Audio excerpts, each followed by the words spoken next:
அனைவருக்கும் வணக்கம். இன்று நவம்பர் 27 என்னென்ன பங்கு சந்தையில் தகவல் சொல்லியிருக்காங்கிறத பார்த்துடலாம். வழக்கம்போல் டிஸ்க்ளைமர் தான். நம்ம சேனல் முழுக்க ஒரு இன்ஃபர்மேஷன் ஷேரிங் சேனல். தமிழில் சொன்னோம்னா ஒரு தகவல் பரிமாற்ற சேனல். ஸோ நம்ம சொல்கிறது எல்லாமே தகவல் மட்டுமே.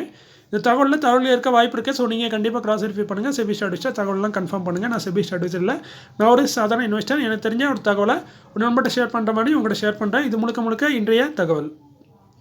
இன்றைக்கி நம்ம வீடியோவில் பார்க்கக்கூடியதுன்னு பார்த்தீங்கன்னா dividend, bonus, order received by listed companies, right to show, upcoming board meeting. இந்த வருஷம் அப்படி தான் பார்க்க போகிறோம். இன்றைக்கும் வீடியோ சின்ன வீடியோ தான். ஃபஸ்ட்டு நம்ம ஒரு ரிசல்ட்டை பார்க்குறோம். அது என்ன கம்பெனி ரிசல்ட்னு பார்த்தீங்கன்னா சீமென்ஸ் லிமிடெட் 7429 ரூபா கரண்ட் பேஸு, 831 கோடி ப்ராஃபிட் பண்ணியிருக்காங்க இந்த கரண்டில். இது நல்ல ஒரு சூப்பரான ப்ராஃபிட்டு. ஒப்பிட்டு பார்க்கும்போது இயர் ஆன் இயரில் 45%, குவார்டர் 44% வந்திருக்கு. இதுக்கு இன்னொரு முக்கியமான காரணம், போன வருஷம் இதே குவார்ட்டர், இந்த 2 குவார்ட்டர்லேயும் வந்து அதர் இன்கம் விட இந்த குவார்ட்டரில் அதர் இன்கம் வந்து கொஞ்சம் அதிகரிச்சிருக்கு, ஒரு 100 கோடி கிட்ட. ஸோ அதனால் நல்ல ஒரு சூப்பரான ரிசல்ட்டாக இருக்குது. ஸோ ஓவரால் ரிசல்ட்னு பார்த்தீங்கன்னா நல்ல ஒரு சூப்பரான ரிசல்ட்டை சீமென்ஸ் லிமிடெட் போஸ்ட் பண்ணியிருக்காங்க. அதுமாதிரி டிவிடெண்டாக அறிவிச்சிருக்காங்க. ஒரு ஷேருக்கு பார்த்தீங்கன்னா 12 ரூபா டிவிடெண்டாக தராங்க. கரண்ட் பேஸ்க்கு டிவிடெண்ட் வந்து ஒரு 0.25% குறைவு. இதற்கான ரெக்கார்ட் டேட் வந்து இன்னும் கம்பெனி அனௌன்ஸ் பண்ணல. அதேமாதிரி இதோட பேமெண்ட்னு பார்த்தீங்கன்னா 14 ஃபெப்ரவரி 2025 அப்புறம் தான் உங்கள் அக்கௌண்ட்டில் செலுத்துவோம்னு சொல்லியிருக்காங்க. செக்டர் பார்த்தீங்கன்னா ஹெவி எலக்ட்ரிக்கல் எக்யூப்மெண்ட்டில் இருக்காங்க சீமென்ஸ் லிமிடெட். ரெக்கார்ட் வந்து இன்னும் கூடிய விரைவில் அனௌன்ஸ் பண்ணுவாங்க. Padam cotton yarn limited current base 235 1:1 bonus அறிவிச்சிருக்காங்க. ஒரு ஷேர் போனஸு. அதுமாதிரி ப்ரைஸும் அட்ஜஸ்ட் ஆயிரும். இதற்கான ரெக்கார்டை வந்து கம்பெனி அனௌன்ஸ் பண்ணல. இன்றைக்கி தான் போனஸ் அரிஸ் பண்ணியிருக்காங்க. ஸோ கூடிய விரைவில் ரெக்கார்ட் வரும். செக்டர் வந்து அதர் டெக்ஸ்டைல் ப்ராடக்ட்டில் இருக்காங்க. Padam cotton yarn limited. Idicon solution limited current base 604, ஒரு எஸ்எம்ஐ கேட்டகரி சேர்ந்த ஸ்டாக்கு. 2 கோடியே 8 லட்சத்துக்கான ஆர்டர் கிடச்சிருக்கு. கொடுத்தது department of defence research and development, ministry of டிஃபென்ஸ்லேருந்து அந்த ஆர்டர் கிடச்சிருக்கு. அடுத்து ஆகாஷ் இன்ஃப்ரா ப்ராஜெக்ட் லிமிடெட் 33 ரூபா கரண்ட் பேஸு, 59 கோடியே 73 லட்சத்துக்கான ஒரு ஆர்டர் கிடச்சிருக்கு. கொடுத்தது office of the Sabarkantha gram panchayat, Himmatnagar. இது வந்து குஜராத்தில் இருக்குன்னு நினைக்கிறேன். அடுத்து பார்த்தீங்கன்னா சூரிய ரோஷினி லிமிடெட் 566 ரூபா கரண்ட் பேஸு. இவங்களுக்கு 2 ஆர்டராக கிடச்சிருக்கு. பட் கொடுத்தது யாருன்னு பார்த்தீங்கன்னா HPCL, இந்துஸ்தான் பெட்ரோலியம் கார்பரேஷன். ஒன்று வந்து 106 கோடி, இன்னொன்று வந்து 108 கோடி. டோட்டலாக பார்த்தீங்கன்னா 214 கோடிக்கு என்னமோ ஆர்டர் கிடச்சிருக்கு சூரிய ரோஷினி லிமிடெடுக்கு. அசோகா பில்ட்கான் லிமிடெட் 235 ரூபா கரண்ட் பேஸு, 192 கோடி 63 லட்சத்துக்கான ஆர்டர். கொடுத்தது Madhya Pradesh Purva Kshetra Vidyut Vitaran company limited. NBCC India limited 95 ரூபா கரண்ட் பேஸு, 316 கோடிக்கான ஆர்டர் கிடச்சிருக்கு. கொடுத்தது ST and SC development, minority and backward class welfare development department, government of Odisha. Talbros automotive components limited 332 ரூபா current base, 475 கோடிக்கான ஒரு order கிடச்சிருக்கு. இது வந்து இவங்களுக்கு மட்டும் கிடைக்கல, இவங்களோட ஜாயின்ட் வெஞ்சருக்கும் சேர்த்து தான் கிடச்சிருக்கு. ஸோ மொத்த மதிப்பு தான் 475 கோடி. இது வந்து ஒரு என்ன கம்பெனிங்கிறத கம்பெனி பேரை மென்ஷன் பண்ணல. அடுத்து பார்த்தீங்கன்னா வாரி ரினியூவபிள்ஸ் டெக்னாலஜிஸ் லிமிடெட் 1423 ரூபா கரண்ட் பேஸு, 1233 கோடியே 47 லட்சத்துக்கான ஒரு ஆர்டர் கிடச்சிருக்கு. ஸோ இதில் கொடுத்தது யாருன்னு பார்த்தீங்கன்னா ஒரு ரினியூவல் செக்டர், எனர்ஜி செக்டரை சேர்ந்த ஒரு கம்பெனின்னு சொல்லியிருக்காங்களே தவிர பேரை மென்ஷன் பண்ணல. வாரி ரினியூவபிள் டெக்னாலஜிஸ் நல்ல ஒரு பெரிய ஆர்டர் மாதிரி தான் தெரியுது. அடுத்து பார்த்தீங்கன்னா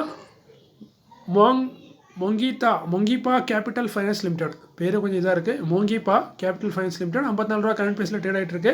இவங்க ரைட் இஷ்யூ கொண்டு வந்திருக்காங்க. கிட்டத்தட்ட 61,09,600 ஷேராக ரைட் இஷ்யூவில் இஷ்யூ பண்ண போகிறாங்க. இதன் மூலமாக கம்பெனி 15 கோடியே 27 லட்சத்தை மார்க்கெட்லேருந்து கலெக்ஷன் பண்ண போகிறாங்க. ரைட் இஷ்யூட ப்ரைஸ் பார்த்தீங்கன்னா 25 ரூபா. ஸோ கரண்ட் பேஸுக்கு பாதி விலை தான் நிர்ணயிச்சிருக்காங்க. இதில் ஃபேஸ் வேல்யூ 10 ரூபா, ப்ரீமியம் 15 ரூபா, டோட்டலாக நம்ம 25 ரூபா கொடுக்குற மாதிரி இருக்கும். இதற்கான ரெக்கார்ட் வந்து 3 டிசம்பர். ஸோ அது வரைக்கும் யாரெல்லாம் ஹோல்ட் பண்ணிக்கலாம் அவங்களாம் இந்த ரைட் இஷ்யூ வந்து கிடைக்கும். உங்களுக்கு 6 ஷேர் கிடைக்கும். ரேஷன் பார்த்தீங்கன்னா 2:1 கொடுக்குறாங்க. அதை நம்ம ஒரு ஷேர் வச்சுருந்தா 2 ஷேர் வந்து 6 ஷேர் நம்மளுக்கு கிடைக்கும். ஸோ இந்த 6 ஷேரை வச்சு நம்ம அப்ளை பண்ணலாம். அப்ளை பண்ணதுக்கான ஓப்பனிங் டேட் பார்த்தீங்கன்னா 12 டிசம்பருக்கு ஓப்பன் ஆகுது. ஸோ க்ளோஸ் ஆகுது பார்த்தீங்கன்னா 27 டிசம்பர். இதுக்கு இடைப்பட்ட காலத்தில் நம்ம அப்ளை பண்ணி 6 ஷேரை நார்மல் ஷேராக கன்வெர்ட் பண்ணலாம். அப்படி நம்மளுக்கு 6 ஷேர் பார்ட்டிசிபேட் பண்ண விருப்பம் இல்லைனா 12 டிசம்பர்லேருந்து 23 டிசம்பர் வரைக்கும் தான் last date. On market realisation last date வந்து 23 டிசம்பர். இந்த இடைப்பட்ட காலத்தில் இந்த 6 ஷேர் வந்து ட்ரேட் ஆகிட்டு இருக்கும். நம்ம தேவைப்படலைன்னா அதை வித்துடலாம். ஸோ இதுதான் நம்ம விஷயம். ஸோ இது ரைட் இஷ்யூவில் கண்டிப்பாக நீங்கள் ஸ்டாக் ஹோல்ட் பண்ணிங்கன்னா ஒன்று பார்ட்டிசிபேட் பண்ணுங்கள், இல்லை உங்கள் ரைட் இஷ்யூவை செல் பண்ணுங்கள். அது உங்கள் விருப்பம்.